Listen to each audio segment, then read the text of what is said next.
बंधू भगिनींनो, सध्या छावा या चित्रपटामुळे छत्रपती संभाजी महाराजांचा इतिहास सर्वांपर्यंत पोहोचला आहे। त्याबद्दल सर्वप्रथम या सर्व टीमचे शतशः आभार। परंतु छावा म्हणजे शिवरायांचा पहिला पुत्र श्री छत्रपती संभाजी महाराज म्हणजेच छावा। परंतु शिवरायांच्या दुसऱ्या पुत्राबद्दल, शिवरायांच्या दुसऱ्या छाव्याबद्दल आपणास माहीत आहे का? औरंगजेबाला ज्याने जेरीस आणले, औरंगजेबाच्या नाकात दम आणणाऱ्या या दुसऱ्या शिवपुत्राबद्दल तुम्हाला माहीत आहे का? नाही ना? चला तर मग जाणून घेऊया।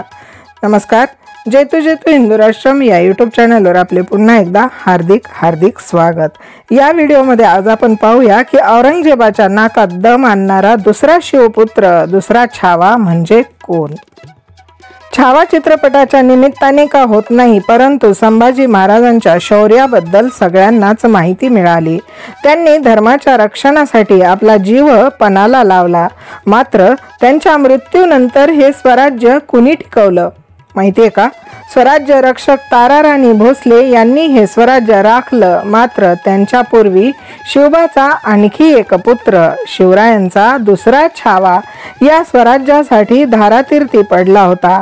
त्याच्याबद्दल आणि त्यांच्या कार्याबद्दल फारशी कोणाला माहिती नाही। ते होते छत्रपतींचे धाकटे चिरंजीव छत्रपती राजारामराजे भोसले।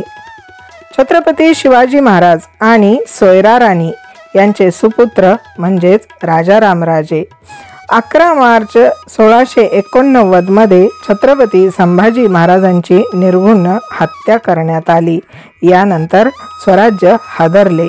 अशा कठीण प्रसंगामध्ये काय करावे सुचत नव्हते।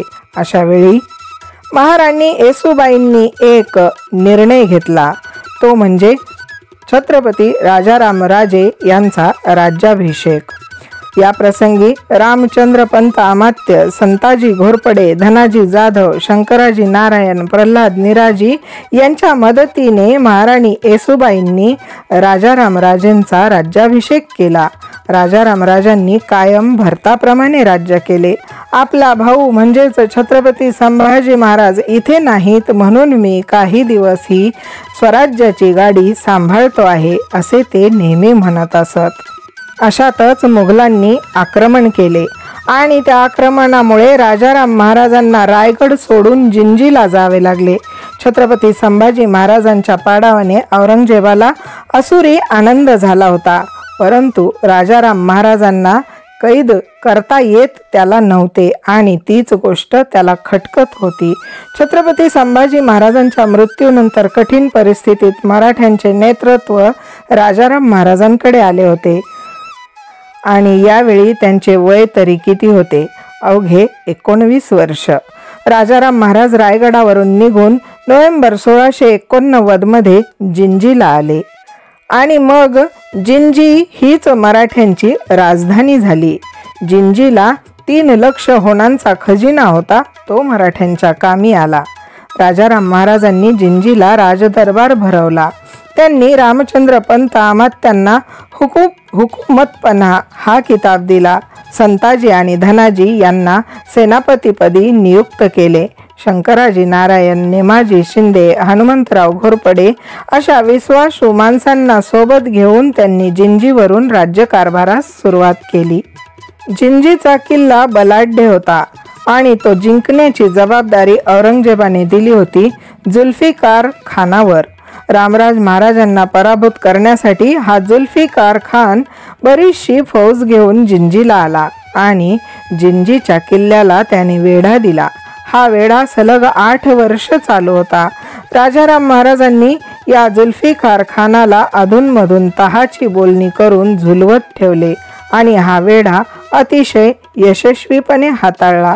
राजाराम महाराजांच्या नेतृत्वात तेव्हा 30 ते 35 हजार मराठे सैन्य जमा झाले। हे सैन्य संताजी आणि धनाजी या 2 तुकड्यांमध्ये विभागले गेले आणि पुन्हा सुरू झाला मुघलांविरुद्ध स्वराज्याचा लढा। 1690 मध्ये संताजी आणि धनाजी यांच्या मराठी सैन्याने मुघल सरदार रुस्तुम खान याचा पराभव केला महाराष्ट्रापासून ते जिंजी तंजावर पर्यंत मुघलांना विरोध करणारा एकमेव घटक मात्र हिंदुस्थानमध्ये शिल्लक होता आणि तो घटक म्हणजे मराठे। आता मात्र औरंगजेब पेचात पडला।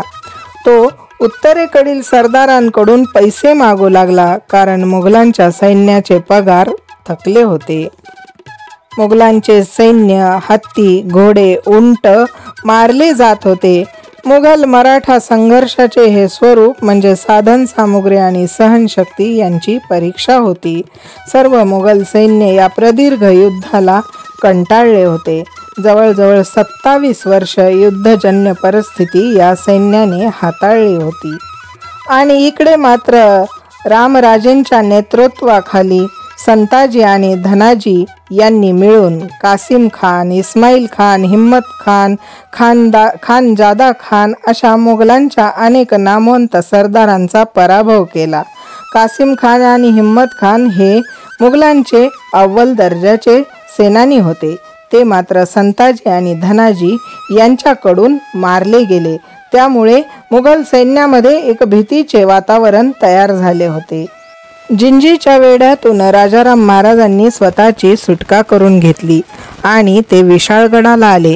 विशाळगडावरून साताऱ्याला आल्यावर त्यांनी भविष्यातील वेगवेगळ्या मोहिमांची दिशा ठरवली। राजाराम महाराजांनी वेळोवेळी घेतलेल्या मोठ्या निर्णयांमधून त्यांचे मोठेपणही सिद्ध होते। त्यांनी एक महत्त्वाची गोष्ट केली, ती म्हणजे सत्तेचे योग्य विकेंद्रीकरण केले। लोक टिकवण्यासाठी राजाराम महाराजांना नवीन वतने द्यावी लागली। मराठा सेनापतींना हुकुमतपन्हा, वजारतमाब, हिम्मत बहादूर असे किताब त्यांनी देऊ केले। सरदारांना सरंजाम दिले, जहागिऱ्या दिल्या।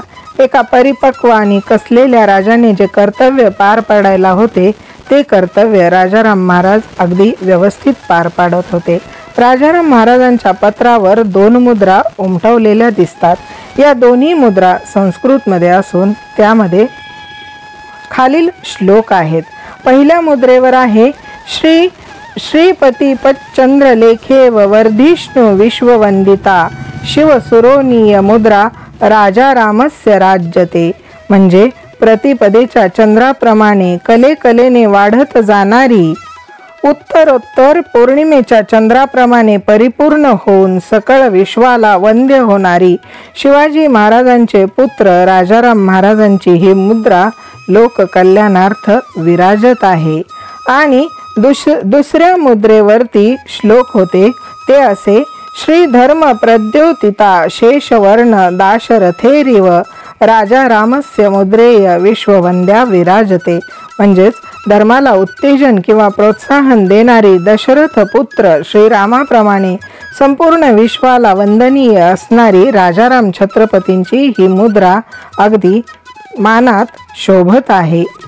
अशा प्रकारे शिवाजी महाराजांचा हा दुसरा छावा, हा दुसरा शिवपुत्र मुघलांना सतत संघर्षात ठेवत होता। मुघलांसोबत सततचा संघर्ष, स्वराज्यासाठीची लढाई चालूच होती।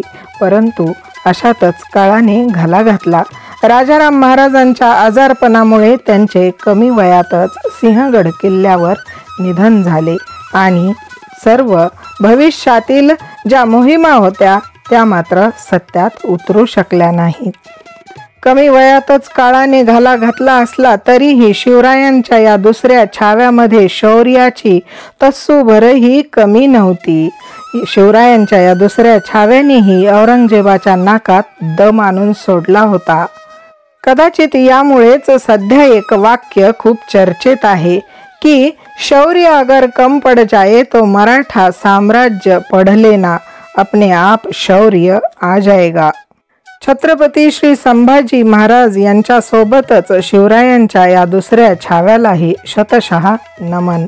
बंधू भगिनींनो, व्हिडिओ कसा वाटला कमेंटमध्ये अवश्य कळवा। चला तर पुन्हा भेटूया पुढील व्हिडिओमध्ये। नमस्कार।